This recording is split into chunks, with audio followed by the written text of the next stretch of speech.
Halo pemirsa, selamat berjumpa kembali dengan saya Argo Pratomo Nugroho. Kali ini saya menemui Mas Yoga. Yoga ini sebagai pembina lintas ormas di Jogja. Yang kebetulan Mas Yoga ini juga seorang advokat. Jadi beliau ini juga menguasai bidang hukum juga. Selamat berjumpa Mas Yoga. Selamat berjumpa Mas Argo. Mas Yoga, ya. Kawan lama ini. Ya. Ya. Mas Yoga ini saya ingin komentar Anda tentang kaitannya dengan kenapa etnis Tionghoa di Jogja itu semacam masih tidak bisa atau sulit untuk memperoleh haknya untuk kepemilikan tanah itu. Saya ingin tanya kepada Anda ini, komentar Anda seperti apa ini?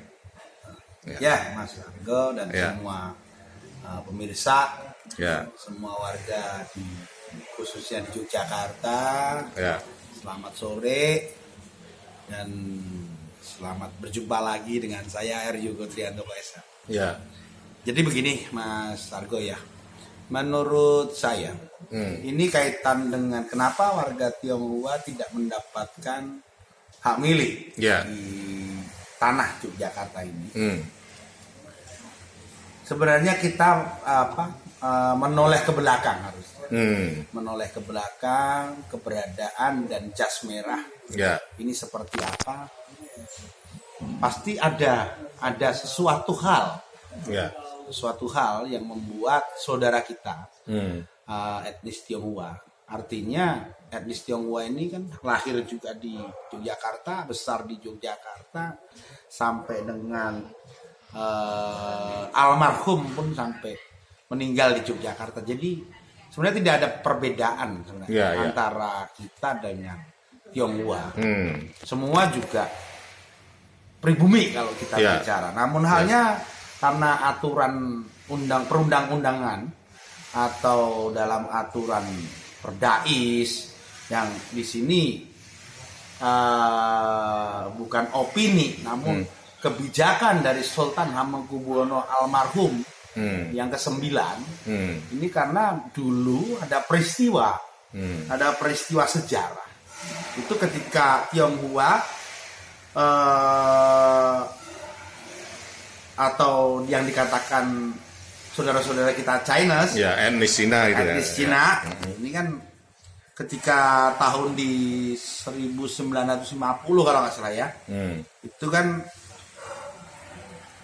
kemerdekaan kembali ditegakkan. Maka warga etnis Tionghoa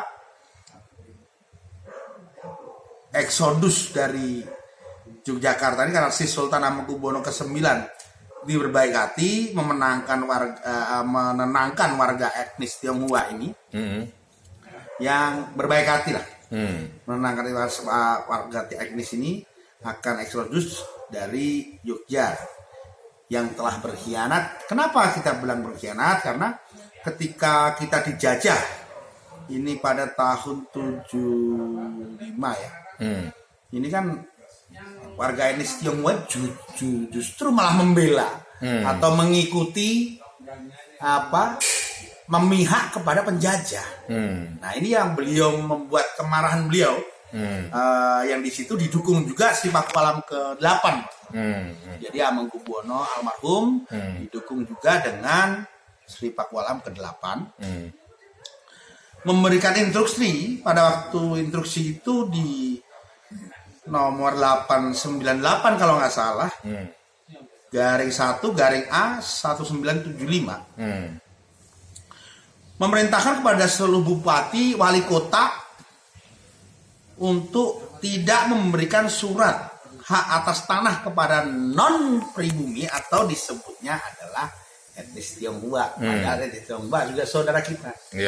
Jangan sampai ketika kemarin ada viral di BPN provinsi kalau nggak salah ya, ada oknum Tionghoa yang notabene dalam kultur budaya saya rasa Kalau kita ini orang timur kurang punya attitude untuk berkomunikasi dengan biro pemerintah. Ya. Ini saya secara tegas yang menjadi menjadi pembina lintas Yogyakarta ini. Kurang lebih anggota saya sekitar 11.000 diantaranya. 11.000 lebih sedikit lah. Ya. Ini saya bina, memang saya bina supaya mendasari Yogyakarta damai. Jadi tidak ada etnis, tidak ada sara. Jadi jangan sampai terjadi. Jangan sampai bumi tercinta ini Yogyakarta ini dijadikan ajang. Khususnya teman-teman, adik-adik saya, binaan-binaan saya yang di Yogyakarta, tolong meredam amarahnya supaya Jogja tetap damai. Jadi banyak sih yang mengatur tentang tata cara undang-undang, tata ruang yang diperbolehkan. HGB, SAM ini kenapa yang buat dari SAM? Contohnya yang ketat sekali Kota Gede yang sudah kita paham lah.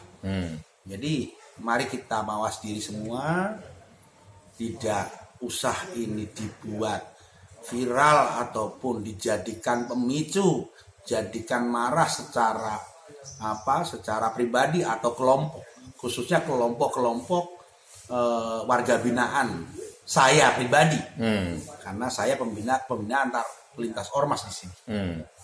Ya, supaya terjadi kondusif. Ini kalau saya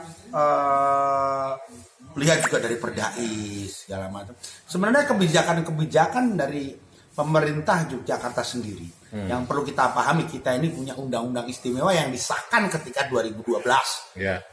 Sudah digodok sedemikian rupa.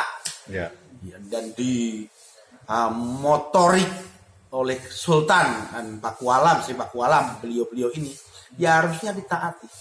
Karena apapun bentuknya bukan karena kewenangan beliau-beliau sebenarnya. Itu sudah turun-temurun. Jadi inilah kultur budaya. Mari kita menghormati kultur budaya Yogyakarta. Jangan sampai ada perpecahan, sara dan yang lain-lain. Itu khususnya pesan saya itu. Begitu. Oke. Terakhir Mas Yoga, harapan Anda seperti apa ketika kawan-kawan di etnis Tionghoa itu istilahnya diberi pengertian, jangan sampai lalu persoalan ini kan ditarik-tarik ke persoalan sara gitu ya. Ya, saya menyayangkan itu pastinya Mas Argo. Jangan sampai itu ditarik ke sara.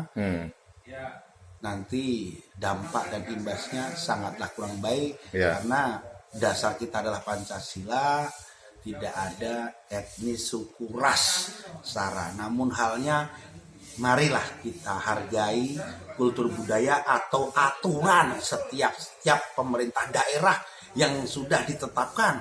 Artinya hukum yang berlaku gitu ya. Hukum yang berlaku. Jangan ditarik.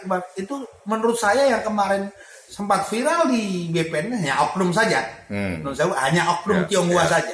Memang secara pribadi dan secara umum masyarakat, saya mewakilinya sebagai antarjatwa, saya kurang setuju. Bukan setuju, bukan tidak suka, tapi kurang setuju. Jangan sampailah. Saya juga melihat yang kemarin viral itu beliau dari etnis Tionghoa itu juga terpelajar menurut saya. Kalau terpelajar kan tidak harusnya melakukan hal-hal semacam itu. Itu bisa memprovokasi. Mohon ditindaklanjuti dan menurut saya juga permintaan maaf secara umum harus dilakukan oleh oknum tersebut. Supaya apa? Supaya mereda. Tidak asal. Kalau mau asal jangan di Jakarta. Di hutan pun ada aturannya gitu. Tentu Mas. Oke Mas Yoga. Prinsipnya bikinlah Yogyakarta damai. Pesan saya sama. Dari dulu mungkin Mas Argo sudah hafal. Jogja Foundation. Jogja ora didol. Bahasa saya cuma itu aja.